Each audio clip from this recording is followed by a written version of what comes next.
বিচার চাই, আমার দিলে শান্তি দেখে আমার উপরে খুব ভরসা করে, আমার মনে করে আমার খুব সাহায্য করে। আপনারা সবাই আমাকে দোয়া করবেন। কতটুকু অশ্রু গড়ালে হৃদয় জলে সিক্ত। জুলাই অভ্যুত্থানে শহীদ পরিবারের স্বজনদের কান্নার আহাজারিতে এভাবে ভারী হয়ে ওঠে চীন মৈত্রী সম্মেলন কেন্দ্র। স্বৈরাচারের গুলিতে শহীদ হাফিজুল ইসলামের কথা স্মরণ করতে গিয়ে কান্নায় ভেঙে পড়েন তার স্ত্রী। এক বছর ধরে আমার স্বামীকে দেখি না, ভাত পানি কিছু খায় না। আমার স্বামী আমার খারাপ, আমার স্বামী ভালো, আমার স্বামী দিন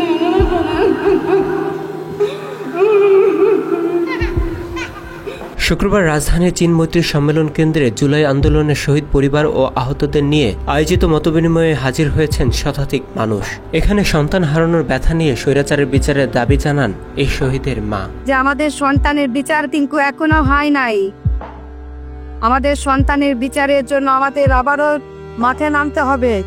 তার মতো এমন অনেকেই জুলাই গণহত্যার বিচার ও জুলাই ঘোষণাপত্র দাবি করেন। 1 বছর খুন্দ হয়ে গেছে, কিন্তু বিচারের কোনো অগ্রগতি হচ্ছে না। বিচার চলছে কচ্ছপের মতো টপ টপ টপ টপ করে চলছে। দুই সন্তান বাবা বলে কায়েম কাঁদতে বলেন, এই খুনের বিচার চাই, এতটুকু চাই যেন খুনের বিচার হয়। আমার বাচ্চারা তো বাবারা কিনে পাবে না, আমার স্বামীর মতো অনেকেই শহীদ হয়েছে। জুলাই সনদ ছাড়া কোনো নির্বাচন নয় এমন দাবি করে শহীদ মামুনের বাবা বলেন, জুলাই সনদ নিয়ে কোনো তালবাহানা করলে চলবে না। যে শহীদের জুলাই সনদ দেবার কথা করে এত রকমের তালবাহানা শুরু করছে, এর কারণ তো আমি সকল শহীদের পক্ষ থেকে বলছি, জুলাই সনদ না হওয়া পর্যন্ত কোনো নির্বাচন হবে না। আগে নির্বাচন হবে না, কে জুলাই সনদ কি এত তালবাহানা কেন? ওই একজন কালকে দেখলাম সুন্দর করে কথা বলতেছে যে জুলাই সনদ 1971, 66, 62 কত কিছু বুঝাচ্ছে, আলো বুঝাচ্ছে আমাকে। আগে জুলাই সনদ দিবেন, তারপর হলো নির্বাচন। শেখ হাসিনার বিচারের জন্য দেশে হাজারো প্রমাণ রয়েছে, তাই পুলিশের সাবেক ডিআইজি মামুনকে রাজসাক্ষী করা নিয়ে রীতিমতো প্রশ্ন ছুড়ে দিয়েছেন শহীদ তাইমের ভাই চৌধুরী আব্দুল্লাহ আল মামুনকে, মানে সাবেক আইজিবিকে রাজসাক্ষী বানানোর এটাই মানে যে সে সহ সমগ্র প্রশাসনকে মুক্তি দেওয়ার একটা গভীর চক্রান্ত চলতেছে। কারণ 2000 মায়ের সন্তানকে হত্যা করেছে, জাতিসংঘ নিউজ করেছে, প্রতিবেদন দিয়েছে, 1400-এর উপরে মায়ের সন্তান খুন করেছে। এত এভিডেন্স আছে, এত প্রমাণ আছে, তাহলে চৌধুরীর কেন রাজসাক্ষী হতে হবে? প্রমাণ কি অভাব পড়েছে বাংলাদেশে? প্রমাণ নাই। মাত্র 30% টাকায় জমির মালিক হয়ে নতুন বাংলাদেশের গড়ে তোলার স্বপ্ন দেখা বাংলা বসতি।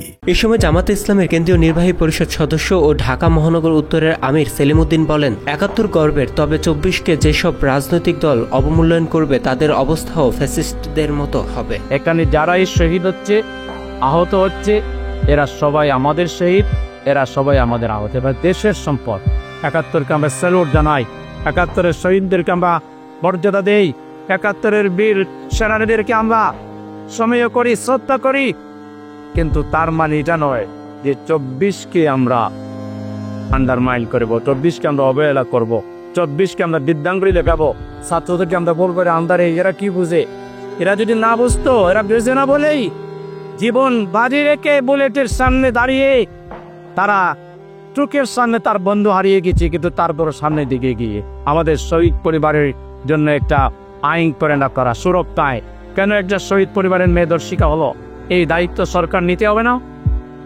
এই ব্যর্থতায় গুণা যাতে জুলাই অভ্যুত্থানে আহত ও শহীদদের দলীয়করণ না করার আহ্বান জানিয়েছেন আমার দেশ পত্রিকার সম্পাদক মাহমুদুর রহমান। এ সময় গণহত্যার নির্দেশদাতা শেখ হাসিনাকে ফিরিয়ে দিতে ভারতের প্রতি আহ্বান জানিয়েছেন তিনি। সর্বোচ্চ শাস্তি যেটা আছে, সেই শাস্তি শেখ হাসিনা নিশ্চিত করবে।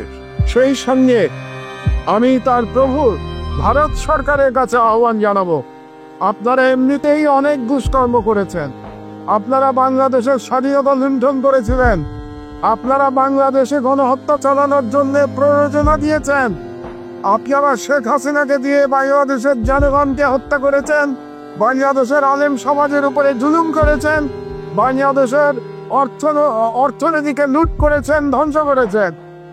আপনাদের কাছে আজকে উনি শেখ হাসিনা আশ্রয় নিয়ে আছে, কাজে আপনারা আর কালো বিলম্ব না করে সেই খুনিকে বাংলাদেশের কাছে প্রত্যর্পণ করুন, যাতে আমরা শেখ হাসিনার বিচার করে তার সাজা কার্যকর করতে পারি। এদেশে কোনো স্বৈরাচার ও ভারতীয় আধিপত্যের স্থান হবে না বলে হুঁশিয়ারি দিয়েছেন মাহমুদুর রহমান। আমরা জুলাই শহীদদের ভুলতে দেব না, জুলাই যোদ্ধাদের আমরা ইনশাআল্লাহ ভুলতে দেব না। ইসমাইল সর্দার, বাংলা এডিশন, ঢাকা।